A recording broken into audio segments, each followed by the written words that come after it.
Francine! Francine! Il y a eu un gros accident à Traverse. L'autobus qui s'en allait à la danse s'est fait frapper par un train.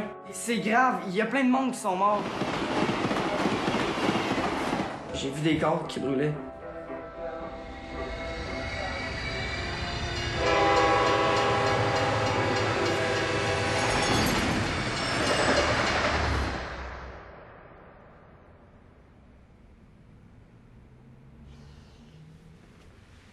Quand j'avais 14 ans, dans ma ville natale de Dorion, un terrible accident est survenu, tuant une vingtaine d'adolescents et en blessant près de 30. Au début de la cinquantaine, j'ai retrouvé 2 de mes amis de l'époque, Miles et Pete, des survivants de cette tragédie. J'ai cherché à savoir où ils en étaient aujourd'hui. Ça va être notre première priorité, comme ça on va pouvoir au moins sortir avec une copie de ça. Ce film est leur réponse et celle de quelques-uns des 24 survivants. Je me souviens quand on est arrivé à Barrière, là-bas, on chantait la chanson des Animals, C.C. Rider, et on chantait fort.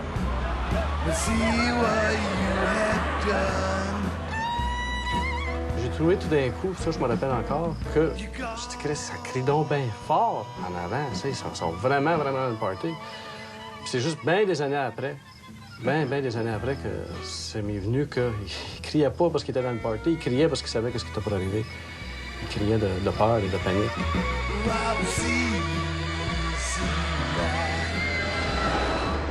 Qu'est-ce que je me souviens le plus? Je me souviens le plus, c'est la chanson qu'on chantait.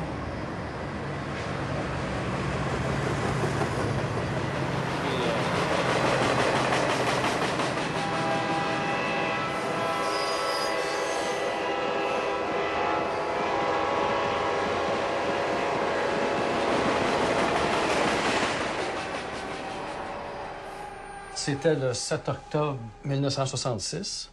Il y avait eu des élections à la Cité des Jeunes. Et puis, il y avait eu une danse d'école prévue pour Hudson. Le point de rassemblement, c'était à l'école Saint-Jean-Baptiste à Dorion. Fait qu'à partir de l'école, on est passé de là. On a fait le tour du paquet de magasins qu'il y avait à l'époque-là. On a pris le boulevard Harwood. On a monté la rue Saint-Charles. Puis là, les barrières ont baissé. L'autobus a arrêté. Puis là, un train de passagers qui s'en allait vers Montréal a passé.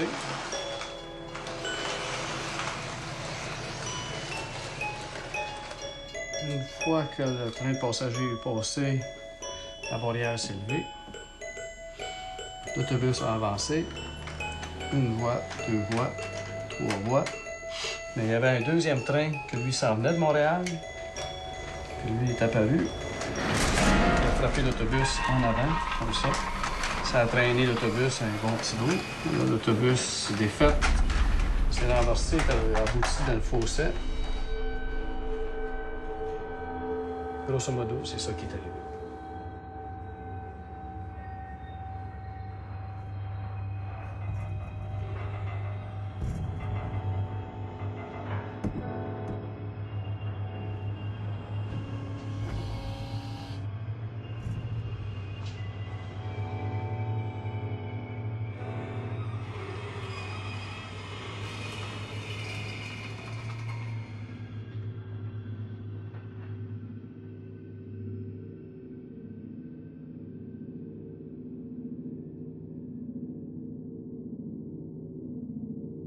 Ce fut un choc pour toute la ville et même au-delà.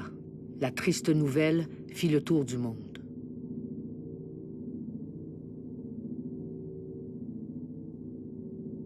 À Dorion, les lendemains furent pénibles. Je me souviens encore de l'odeur de fumée et de chair brûlée qui a flotté pendant plusieurs jours aux environs du passage à niveau. Je travaillais là quand c'est arrivé. Moi, j'ai fini à 7 heures. Juste à la rue Saint-Joseph, pas mal plus loin. Je me suis revenue chez nous, puis il y avait une note. Liette m'a écrit « Maman, j'ai fait ton époustage. » Puis je m'en vais à la danse, je m'en vais en autobus. Si je reviens avec André Assé, je serai plus de bonne heure. Puis là, la dame en bas, elle commence à cogner, parce que je suis au premier plancher, mais ça, elle dit « L'autobus scolaire, je me suis mis à crier. Elle dit « Qu'est-ce qui vous dit que votre fille est dedans? » Ben, j'ai dit, j'ai une lettre. Là, j'ai couru, une vraie folle. Les polices sont fait brasser. C'est là que j'ai su. Ils ont dit, allez-vous à l'hôpital. Je suis allée à l'hôpital. C'est que ce coin-là me rappelle bien les souvenirs. Au 11 octobre, date des funérailles, l'accident avait fait 19 morts et 26 blessés. Guy Boucher, la 20e victime, est décédé une semaine plus tard. À la Cité des Jeunes de Vaudreuil, où les corps étaient exposés, près de 25 000 personnes vinrent rendre hommage aux jeunes disparus. Les adolescents étaient consternés. Chez beaucoup d'entre eux, la peine côtoyait une sourde colère. Les adultes, eux, tentaient tant bien que mal d'éviter ce qu'ils appelaient l'hystérie collective. Le silence devint un mot d'ordre.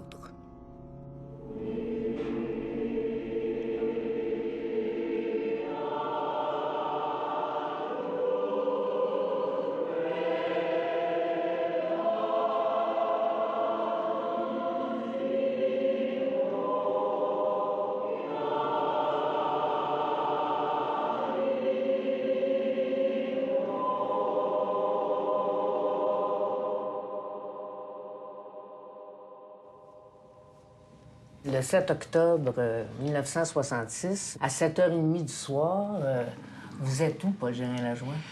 Bon, à cette heure-là, j'arrive à Dorion, pratiquement. Mon bureau d'avocat était à Montréal. Je faisais la navette matin et soir. Et ce soir-là, justement, le train que j'avais pris à Montréal en direction de Dorion suivait d'à peu près une quinzaine de minutes le train qui a produit l'accident. Et là, évidemment, j'ai vu le désastre et certaines personnes qui s'affairaient déjà à tenter de voir clair dans les débris.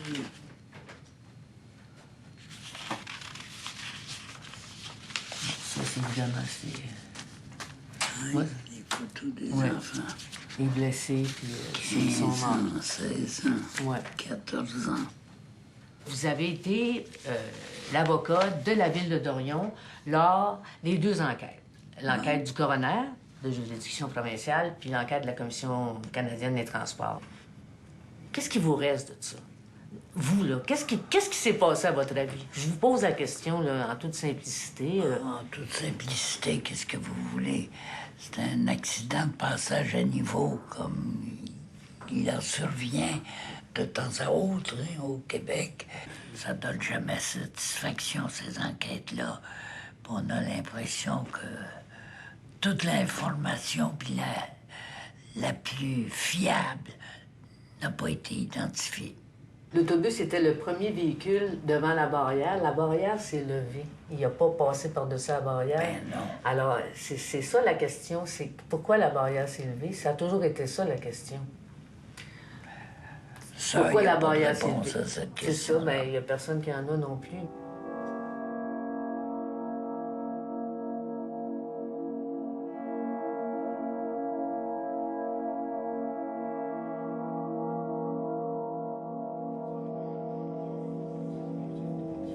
Il me semble qu'on cherchait tout le temps quelqu'un qui avait levé une fameuse barrière. T'sais. On essayait de mettre le blâme sur un individu, mais... As-tu vu qu'ils ont mis le blâme sur des étudiants? C'est des étudiants qui ont levé la barrière. Oui, oui. C'est drôle, moi, je me suis fait dire que c'est un policier qui a levé la petite barrière. C'est un policier qui a levé la petite barrière? Oui.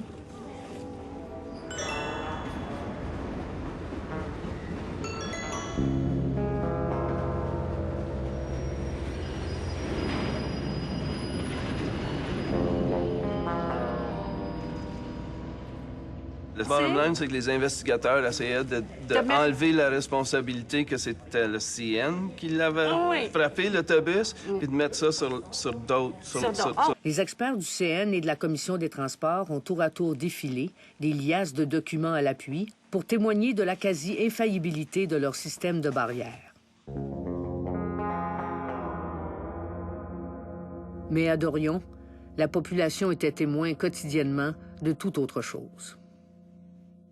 Je me suis fait rouler, qu'on s'est tout fait rouler, qu'on s'est pas fait dire la vérité, qui ont été négligents dans leur enquête. J'ai des doutes, j'ai des sérieux doutes sur les moyens d'investigation qu'ils ont pris. Une question de justice, de vérité. Une question de responsabilité. Je veux dire, il n'y a personne qui a admis responsabilité pour l'accident. La compagnie du CN a donné des paiements de compassion sans admettre responsabilité pour l'accident. C'est pas le train qui est responsable d'avoir frappé l'autobus, c'est qui?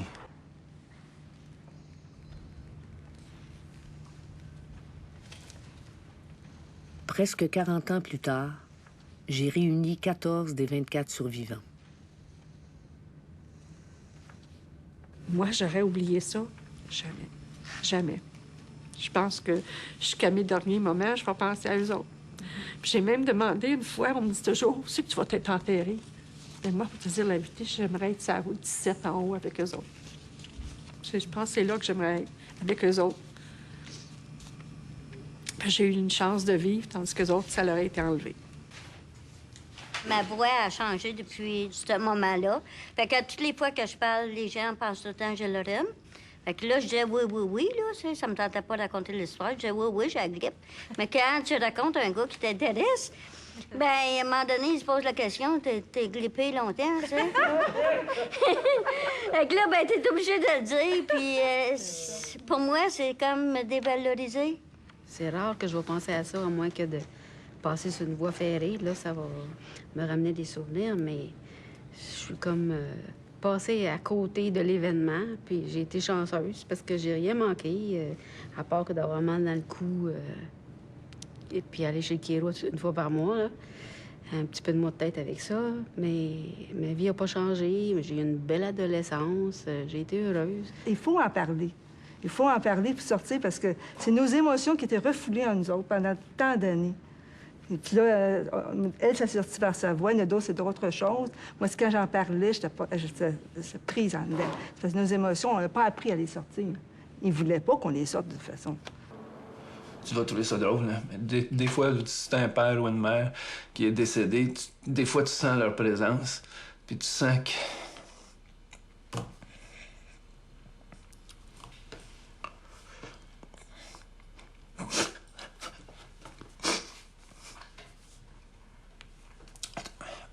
Tu peux sentir que tu leur parles. Tu peux sentir une certaine présence. Moi, je sens une présence des personnes qui sont décédées dans l'accident. C'est eux autres qui me poussent à vouloir savoir ce qui est arrivé. En 1998, l'accident fait une 21e victime. Nicole Bélanger aura survécu 32 ans, lourdement handicapée.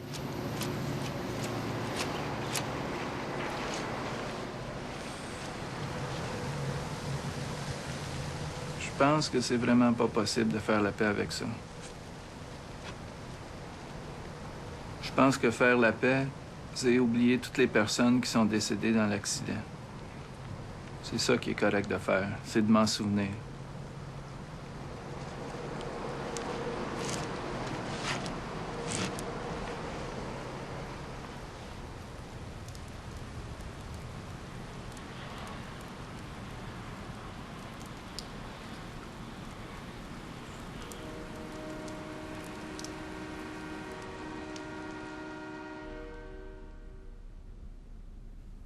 Lorsque le fer déchire la chair, les âmes des morts, dit-on, vont au ciel.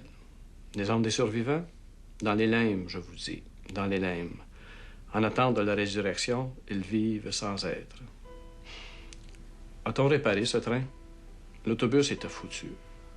On a réparé les corps de ces enfants, enlevé cette ferraille jaune qui les transperçait. Ces corps tristes d'avoir perdu la voix, vivent dans l'illusion du quotidien, préoccupés à fouiller à la lumière hurlante parmi les décombres de la mémoire pour leurs âmes en pleurs assourdis.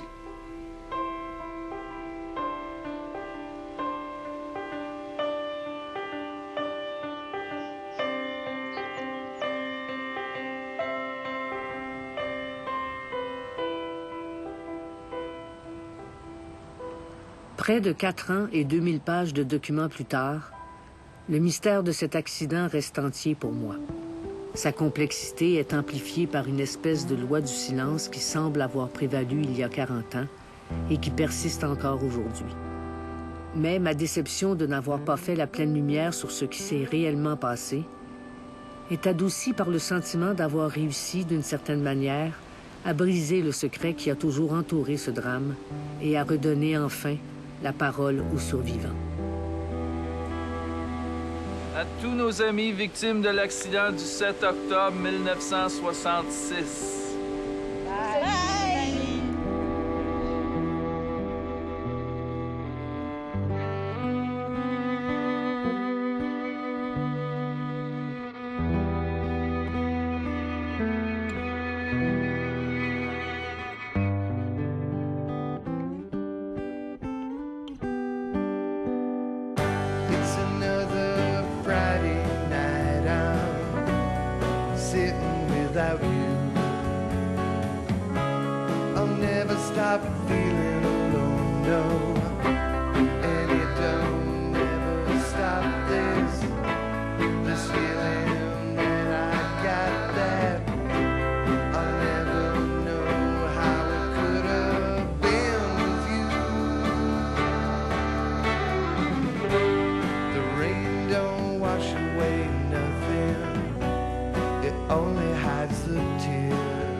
And every time the whistle blows, well,